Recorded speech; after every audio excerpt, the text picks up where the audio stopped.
eski sazı yürütüldü olmalı. Bunu bardığımızda biliriz. Meyetinden mutlaka siyaset kılışın gereği yok. Biz sesyanı söz türde alıp barışımız gerek.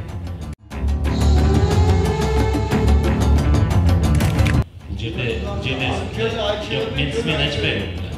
Просто таптығы үшін мен бұл жерде саясат жөнінде сөз болған жоқ. Бұл жерде заңдылық жөнінде сөз болған. Әуеліңер бар ғой, әуел астында жауап бере аласыңар. Бұл жөнекей бір адамшылық айтып қойған болса, елшілік деп айта алады. Екінші борбор болып отқан Ош шаарында тұрып, біздің адресімізге мыйзамсыз бұлар, легитимсіз отырады. Бұлардың шығарған тоқтамы жарапсыз деп айтып жатқандан кейін. Соңғы фильмде сол айтқан сөз бойынша мен қазір аппараттан да сұранып, шыққан өкілін шақырып қойсаңыздар. Біз легитимсіз істеп жатқан болсақ, бұл жерде қазір сессияның ашықтың да керегі жоқ. Рахмат. Шақырып өздері басқайсы қош келгенбіз. Көріністер болды. Біздің жол күнгі легитимдігі же легитимдігі емес істеп жатқанымыз бойынша да сөз көтеріліп кетті.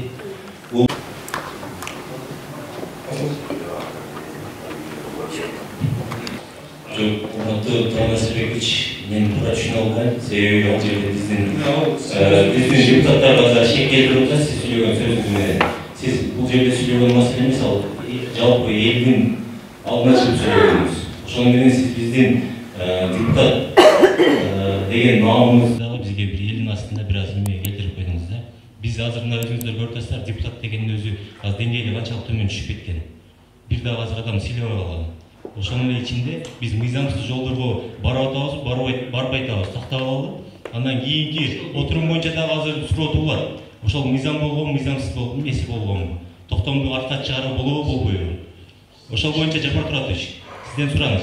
Азыр мына сессиянын баштаарын алдында конкреттүү түрдө жоопту берсин. Мына массалык маалымат каражаттарда отурат, ошону эл билсин. Канчалык деңгээлде биздин азыр ушул жерде отуруп атканыбыз мыйзамдуу. Мен ушул жылдын башынан бери талап кылып келем, карантин киргенден бери сессияны өткөрүлдү. Бирок тилекке каршы сессия өтпөй келген. А бүгүн эмне себептен сессия өтүп атат? Эмне маселе үчүн биз келип ушул жерге токтолуп отурабыз?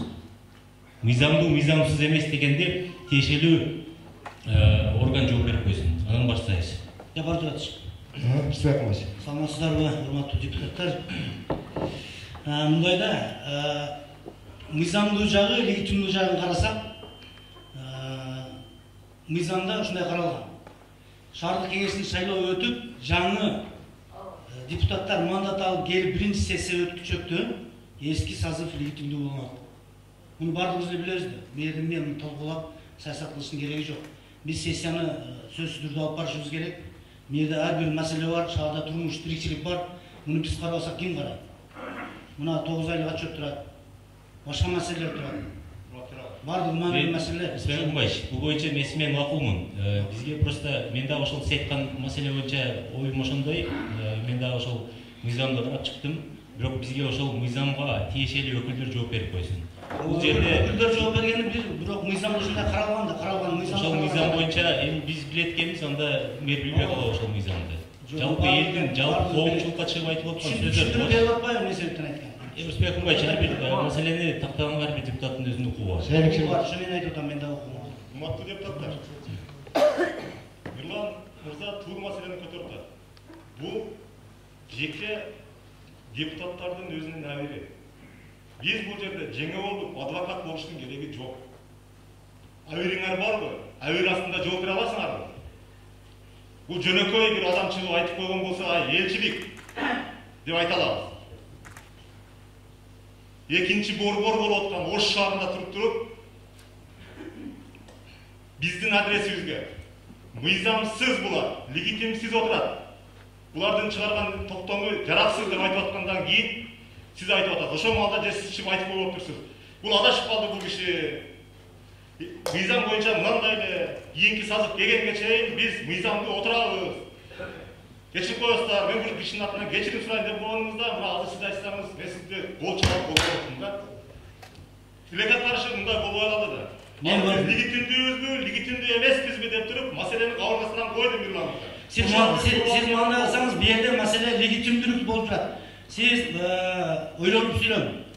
Advokat же башка деген сөздү bir yerde ондай сөз болгон жок.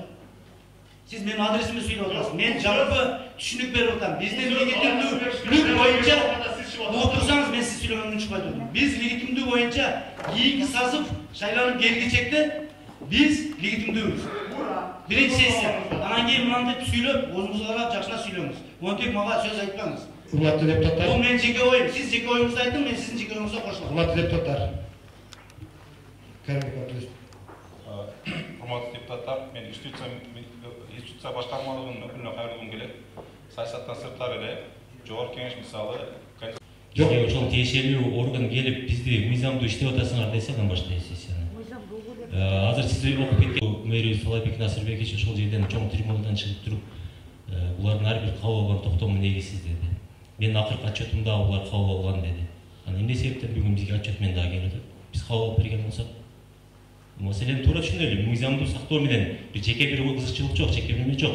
Мен жалпы депутаттардын ишмердүүлүгүнө, жалпы депутаттарга болуп аткан азыркы элдин алдындагы мындай ой пикирлерге мен дагы эме коюп болуп атам. Себеби мен азыр анча-мынча жерге барганда мен өзүмө бир депутат эмес экенимди уже мындай келип калдым. Рахмат. Ахмат Исаевич. Рахмат. Урматтуу коллегалар, урматтуу жолдо отурган катышуучулар. Айтылган сөз атылган ok менен барабар дейт. Азыр эле Талай Насырбекович депутаттар айтып өтүп кетти. Ол күндөр ушундай ситуация болгон. Элди тынчтыш керек эле. Анча-мынча имараттарды сактап калыш керек эле. Анча-мынча адамдардын жаракат албашына бүркүчүлүк түзүш керек эле. Ошондо мыйзамдуубу, мыйзамсызбы ошол сөздөр айтылат. Бул биринчи маселе. Экинчи маселе. Биз бүгүн мыйзамдуу түрдө сессияга чогулдубуз, Жомарт Туратович. Сессияны сиз ачың. Биринчиден. Мына жерде 45 депутат барбыз. Азыр 33 катышып атат. Сессияны ачың, сессияны баштайлы. Ушул сессия башталгандан кийин ушул легитимдүү, легитимсизби? Ошонун ичинде талкуулайлы. Азыр биз эмне талкуулап атабыз? Азыр эки адамдын айтышы эле болду бул жерде. Сиз биринчи сессияны ачың. Ошол сессияны ачып, ошол процесстин ичинде талкуу болсун. Эгерде болбосо, иш план боюнча алда карап жылайлы. Урматтуу коллегалар мындай да. Мен деле ушул жерде бир 3-4 жакшы кылдар катарында отурам. Сөздү айта берсең саясат, башка нерсени чыкпай берсең догу чыгат. Ошон үчүн алда карап жылайлы. Ол эмес болду, өтөлүш өттү. Айтыла турган сөз айтылды. Бири-бирибизге сабырдуулук кылайлы дагы, алда карап жылайлы. Ишти алып турайлы. Мына өзүңөр айткандай пресса, эл баардыгы карап турат. Ушул жерге чогулуудан түтүшө берсек, өзүңүз мырларыңыз азыр жакшы айтып кеттиңиз, депутаттардын деңгээли орусча айтканда ниже турупса. Onu түшүнүп турабыз. А депутатты ошол эл шайлайт. Ошол элдерди биз представлять кылып отурабыз ушул жерде. Ар бирибиз 2000ден 1,5 миң адам. Ошон үчүн давайте алда карап жылайлык сессияны ачың Жомарт Туратович. Ачылсын, мен сүйлөш берем. Ачың, ошого карап иш алып барайын. Бул жерде жок, мен сизмен ачпайм. Акпаратович, просто таптыгы үчүн айтпайм. Ошонун мыйзамы мен бул жерде саясат жөнүндө сөз болгон жок. Бул жерде мыйзамдуулук жөнүндө сөз болгон. Неме мен сен ачып алдым мыйзамдуулук талкуулайбыз. Мен сиз ачасыз, эгерде биздин ошол жерде отурганыбыз азыр легитимдүүбү же легитимсиз эмеспи деген суроо коюлса, эмненин негизинде сиз ачасыз? Мен ойлойм легитимдүү. Мен акыркы сессиядан бери мына 10 айдан бери бүгүн сессия Кол көтөргөндө азыр убакыт деп Жапаталап бышкан өкүлү келип турду. Бышкан өкүлү сөз берет. Азыр дагы биздин 30 жылдан бери депутат болуп келаткан, мисалы үчүн Текебаевдер, Мадумаровдор деп айтып атат да. Жогорку кеңештин полномочиясы 28 октябрда бүткөн деп айткан ошондочу. Эми элдин кызуусунда багыда да аппарат станция айтканда толук кошулабыз бизчи. Айтылат экенде мына зданияны сактап калыш үчүн ошондой иштер болду. Азыр жогорку кеңеште ушул сактап калгандар коллегалар, мен сиздерден бир жооп сураган жок. Мен бир гана Эми сиздер мындай айтышат, түшүнүп атам. Баардыгыңыздар өзүңүздөрдүн оюңуздарды билдирип атасыздар. Башталсын беле. Мына бышкан өкүлүн угуп коелу, мен бышкан өкүлүн сураган жокмун. Ортошетте маселе. Эми мыйзамда баардыгыңыздар билесиздер, бири-бирине ушундай Рұқсат берсеңіз, Расул ака. Кішкене мәселені түшүндүрүп коелу, азыр сырттан келип калдым деп атасыз. Бул жерде ошол 6 октябрда биздин ушул депутаттардын азыркы иштеп аткан мыйзамдуу, мыйзамсыз эмес деген суроо көтөрүлүп калды. Бул жөн жарандар эмес, биздин мэрибизден. Жалпы элдин коомчулуктун астына чыгып айтып койду. Биздин ар бир кабыл алган токтомубуз мыйзамсыз деп. Ошого бүгүн биз сессияны баштабаганга биздин мыйзамдуу укугубуз барбы, жокпу деген маселе туулуда. Эми ошону айтып атпаймынбы? Мыйзамда эки түрлүү жазылган. Жергиликтүү кеңеш жөнүндө мыйзамда жергиликтүү кеңештин мөөнөтү 4 жылга деп белгиленген, туурабы? Бир норма менен. Экинчи норма менен жаңы келген кеңеш биринчи отурумду өткөргөндөн кийин иштеп аткан кеңештин мөөнөтү бүтөт деп койгон да. Демек карама каршылык бар. Азыр эми бизде форс-мажор болгонго байланыштуу сиздер сессияны алып иштетесиздер. Анан кийин бир легитимдүү бийлик жок болуп калса, бир субъектте турмус болот да. Азыр мамлекеттерде ушундай абал болуп турбайбы? Жогорку кеңештин деле мөөнөтү бүткөн, бирок жаңы жогорку кеңеш келип биринчи отурумду өткөргөнгө чейин алардын легитимдүүлүгү, алардын иши жүрө бериш керек. Бирок эми юристтердин айтуусу боюнча айрым маселелер бар дейт. Айрым маселелер алар эми өзгөчө маселе болуш керек. Бирок бүгүн менимче сессияны ачып баштай бергенге шарт болуш керек. Расулга тактап коелу, мына жаңы шайланып келгенге чейин эски депутаттар ишин улантып Кыргыз Республикасынын мыйзамы, Ош шаарынын статусу жөнүндө мыйзам. Биз эми өзүнчө мыйзам менен бекитилгенбиз да. Мен өткөндө айткан сөзү мына 10-беренеде Ош шаардык кеңешинин, Ош шаардык кеңеш шаардык коомдук тарабынан мыйзамдан белгиленген тартипте түздөн-түз шайланып жана өзүнүн ишин коллегалдуу негизде жүзөгө ашыруучу шаардык өз алдынча башкаруу шайлануучу өкүлчүлүгүнүн органы. Экинчи, Ош шаардык кеңешинин ыйган укуктардын мөөнөтү 4 жыл деп турат да, мен ушуну айткам. 4 жыл деп турат. Мен ошондо ушул сөздү айтканымда, эми бул мыйзам ары бери бурса болот да. Мен ошондо айткам. Бул шаардык кеңештердин мөөнөтү бүттү, легитимсиз. Ошол күнү эртеси сиз келбей калдыңыз, менен депутаттарга катышкан 31 депутатка ошол мезгилде кырдаалды туура түшүндүрүп айтканбыз. Туурабы? Катышкан депутаттар. Туура Насырбекович, сиз азыр айткан сөзүңүздүн эмесин эми мындай салыштырганга болбойт. Жогорку кеңештин ситуациясы башка, биздин ситуация вообще башка. Жазда боло турган шайлоо, сиз айткандай форс-мажорный ситуация болбой калды. Анан азыр дагы экинчи маселе турат. Эгерде Расшайкович айткан маселе боюнча биз мыйзамдуу иштеп аткан болсок, биздин токтомдорубуздун бар жогу легитимдүү болот. Токтомдорубуз баары мыйзамдуу болот. И ошол күнгө азыр кайра кайтып келе турган маселе бар. Ассаламу алейкум, Жапарбек Туратович, кандайсыздар? Жана тополоң болгондо бул киши эми мыйзамда да жазылып турду 4 жылга деп, андан кийин жогорку кеңештер айткан 5 жылга деп. Талаш, если жерибизди алдырып билсек, эртең мындай сессиябыз да болбойт, жерибиз да болбойт. Мен ошол сиздердин бир күн мурун отуруп, жанагы чыгарган мэрге ишенбестик көрсөтүп, мыйзам баягы токтом кабыл алган боюнча суроо болуп атпайбы? Мен дагы ошого силерге баягы отурумдарга мэрге ишенбестик көрсөтпөгөн үчүн көрсөттүңүздөргө мен каршымын деп келдим да эртеси күнү. Себеби ошондой тополоңдо мен жеке пикирим, бул мэрди алыш максат эмес да биздикичи. Элибизде, жерибизде тополоң болуп атса, бул мэрге ишенбестик көрсөтүп, бул мэрди иштен алыш керек, анан ордуна башкасы келиш керек, мыйзамсыз бул мындай иштерди деп. Хорошо, макул. Если бул мэрге ишенбестик көрсөтпөсөк, 1 жыл мурун көтөрүшүбүз керек эле, кечегине тополоң эмес. Хорошо, если жигитче болгондо кийинки шайлоо болсун. Пешенебизге жазып калсак, ошондо келип туруп анан биз өзүбүздүн оюбузду айтсак болот. Талайбек Насырбековичке биз ишенбестик көрсөтпөйбүз, башка жерде шайлайбыз деп. Менин айтайын дегеним ушул. Азыр биздин отурумубуз легитимдүү. Иштеп башташыбыз керек. Biz sessiya sordukpuz ya çoğuluşmalı. Hürmetli депутаттар, мен пресса үшін айтып қояйын. Маалымат қаражаттар үшін. Тиге тиктин өкілдері тура емес, мындай эки аңды пикирди билдирип койду. Мыйзамда жазылган Кыргыз Республикасынын мыйзамы. Кыргыз Республикасынын мыйзамы 2011 жылы 15 июлда кабыл алынган. Жергиликтүү өз алдынча башкаруу жөнүндө 26 берене жергиликтүү кеңештин ыйгарым укуктарынын мөөнөтү да биздин мөөнөт жөнүндө сөз болуп атат. Жергиликтүү кеңеш өз иш милдеттерин аткарууну ушул мыйзамда белгиленген мөөнөттө өткөрүлүшү өзүнүн биринчи сессиясынын күнүнөн баштап аткара баштайт дейт. Жана өз ишин кийинки чакырылыштагы жергиликтүү кеңештин биринчи сессиясы өткөрүлгөн күнү, биринчи сессия өткөрүлгөн кийинки депутаттар шайланып келгенден кийин токтотот деп турат. Демек, мыйзам боюнча биз толук легитимдүү деп эсептейм. Урматтуу депутаттар, мындан сунуш түштүү акыбар таштаңыздар, сессияны баштасын деген. Доошобон, Biz Müslüman halkımız. Biz geçirimli adamız. Biraz aykırılığı olduğunu söz, sırasını geçirin. Diye uğur gereken olsun. Çok mesele geçirim sırasını gel. Kadeti yok etmen olsa onu boşa çıkışlar.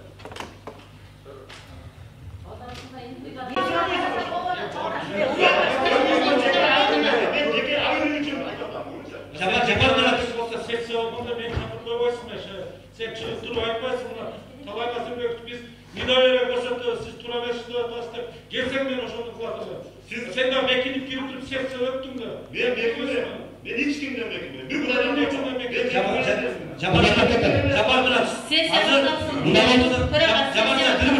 Bu mындай organlar, егерде biz keçirim suratıp durup ana iş alıp ketken bu tur emas.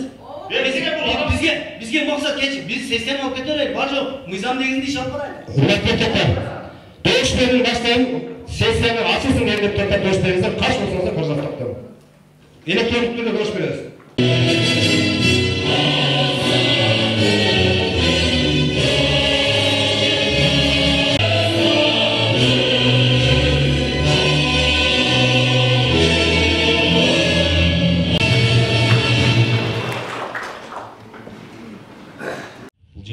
Bu жерде жоқ, мен айтпаймын. Акпарат ашасыз. Просто тактык үчүн айтып коюн. Мен бул жерде саясат жөнүндө сөз болгон жок. Бул жерде мыйзамдуулук жөнүндө сөз болгон. 7 айдан бери алгачкы жолу өткөрүлгөн сессиянын ачылышы талаш жаратты. Эл өкүлү Мирлан Ахматбеков шаардык кеңештин мөөнөтү бүткөнүн эске салып, токтомдор жана кабыл алуулар кийин мыйзамсыз болуп калбашы керектигин айтып чыкты. Шаардын статусу жөнүндөгү мыйзам төрага тарабынан окулуп, БШКнын өкүлү Расул Кадыров легитимдүүлүктү тастыктады. Ошонун ичинде биз мыйзамсыз жолдорго барып атабыз, барбай атабыз, тактап алалы. Андан кийинки отурум боюнча дагы азыр суроо туулат. Ошол мыйзам болгонбу, мыйзамсыз болгонбу, эмеси болгонбу? Токтомду артка чыгаруу болобу, болбойбу? Ошол боюнча Жапар Туратович, сизден сураныч. Азырында сессиянын баштаарынын алдында конкреттүү түрдө жоопту берсин. Мына массалык маалымат каражаттарда отурат, ошону эл билсин. Канчалык деңгээлде биздин азыр ушул жерде отуруп атканыбыз мыйзамдуу. Мен ушул жылдын башынан бери талап кылып келем, карантин киргенден бери сессияны өткөрүлдү. Бирок тилекке каршы сессия өтпөй келген. А бүгүн эмне себептен сессия өтүп атат? Жаңы келген кеңеш биринчи отурумду өткөргөндөн кийин иштеп аткан кеңештин мөөнөтү бүтөт деп койгон да. Демек карама каршылык бар. Азыр эми бизде форс-мажор болгонго байланыштуу сиздер сессияны алып иштетерсиңер. Анан кийин бир легитимдүү бир бийлик жок болуп калса бир субъектте турмуш болот да. Азыр мамлекеттерде ушундай абал болуп турбайбы? Сессияга 32 депутат, шаар мэри жана бардык кызматтардын жетекчилери чакыртылган. 7 маселе күн тартибине киргизилди. Негизгиси катары кала мэринин 9 айдагы ишинин жыйынтыгы, шаардык бюджеттин аткарылышы жана пандемиядагы калк саламаттыгына багытталган аракеттер тизмектелди. Жаз айындагы карантиндик чектөөлөр, экономикалык активдүүлүктү алсыратканы, мерчемделген пландар өз мөөнөтүнөн кечиктирилгенин эске алуу сунушталды. Казынага чогулбай калган 102 миллион сом каражатты жыл аягына чейин толтурууну салык кызматынын өкүлү убадалады. Каланын биринчи вице-мэри казынадагы акчанын иштетилишин, инфраструктураны жакшыртуудагы ири долбоорлор боюнча маалымат берди. Ош шаардын мэриясынын муниципалдык менчик башкармалыгына жеткирилген план тапшырма жалпысынан 62,19 миллион сом түзүп, 38,15 миллион сом жыйналып, план 61,1% аткарылып, 24,5 миллион сом аз аткарылган. Бюджеттик мекемелердин кызматкерлеринин эмгек акылары толугу менен төлөнүп берилип, 2020 жылдын 1-октябрына эмгек акы жана социалдык фонддорго чегерүүдөн ошондой эле биринчи кезектеги беренелерден карызы жок жыйынтыкталды. Мындай ишканалардан мен 7-8 айтып беремиз керек. Мындай бири-бирин кайталап аткан, акчанын жөнүнө коюп аткан, ошол көнүп калган иштеп аткан. Киргизилген борборлоштурулган китепкананын ишмердүүлүгү сынга кабылды. Санарип саясаты жүрбөй жатканын айткан депутат Абдисаид Каримбеков окурмандарга жеткиликтүү программа иштеп чыгуу керектигин ортого салды. Өлкөдөгү эң коррупциялашкан механизм катары сыпатталган тендер маселесин шаар башчысы дыккат көзөмөлдөөсү керектигин да белгилеп өттү. Мисалы шаарыбызда 50ден ашык ишкана бар. Ошол 50ден ашык ишкананын бир 10дон ашык ишкананын бизге таптакыр кереги жок. Анткени биринин кызматын бири кылат да. Ошол убакта мындай шаарыбызга да, мамлекетибизге да, жарандарга да пайдалуу келбейт. Мамлекеттен только акча алгандан башка маселе жок. Бирок китепкана жетекчилери, эжекелер мындай капа болушпасын, бул реалдуулук ушундай. Кыргыз мамлекети боюнча. Бирок Ош шаарынын ичинде сөзсүз түрдө ошол нерсе кирет. Бүгүнкү күндө элестетиңиз, китепканага ким барып атат? Эгерде ал жерде современный, эң акыркы үлгүдөгү, адамдарга эң пайдалуу, акыркыдай мындай бир адамдарды кризистен чыгара турган, жаштарды мындай алдыга түртө турган кымбат китептерди сатып алганга акча жок. Кыргызстанда ошол баарыбыздын түбүгү жете турган эки бир иш бар да, фактор бар. Ошонун бирөөсү тендер, бирөөсү уруучулук, анан тууганчылык же болбосо партиялык деген түшүнүк да. Ошонун арылыш керек болуп атат. Бул жалпы эле республикалык деңгээлдеги маселе. Мына сен айтып коеюн. Булар фактически иштеткен жок, биз иштеткенбиз элге деп атат. 29 депутаттын макулдугу менен мэрдин 9 айлык отчету канаттандырылды. Социалдык көйгөйлөрдүн чечилиши алдаганча алдыңкы баскычка чыкканы кабарланды. Шаар мэри айтылган сын пикирлер негиздүү деп кабылдап, сунуштарды мүмкүнчүлүккө жараша аткарууга аракет кылаарын билдирди. Эми негизгисинен мен дайыма айтам, шаардык мэри биз аткаруу бийлиги болгондо бул шаардык кеңештердин депутаттары же эл тарабынан же массалык маалыматтын журналисттер тарабынан айтылган ар бир сынды биз туура кабыл алып, ошол сындардын үстүндө иштерди алып барышыбыз керек да. Мен дайыма айтам, биз шаардык мэри бардыгын кыйратып, жыргатып шаарда мындай телегей тегиздегенден алыс болушубуз керек. Бирок биз болгон мүмкүнчүлүк менен бүгүнкү иштерди алып барып атабыз. Эң негизгиси кайсы иштерди биз биринчи очередте жасашыбыз керек.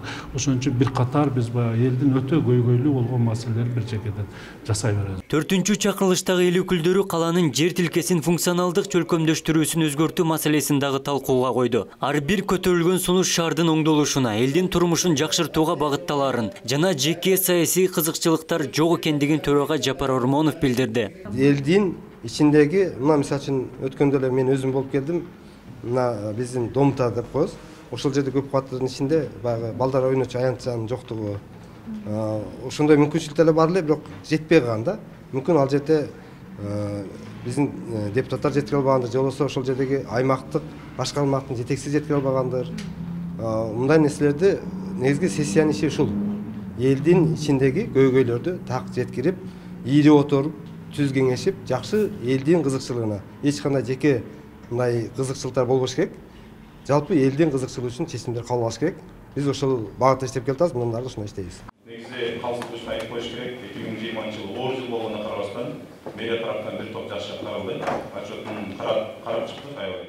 2016 жылы 27 мартта шайланып келген депутаттар акыркы 27 сессиясын март айында жыйынтыктаган. Кезектеги шайлоо өнөктүгү 12 апрелге коюлуп, карантиндик чаралардан улам токтотулган. Жаңы курам келгиче 4-чү чакырылыш легитимдүү ишмердүүлүгүн уланта берет. Абдумалик Базарбаев, Элемон Акбаев, Ош ТВ.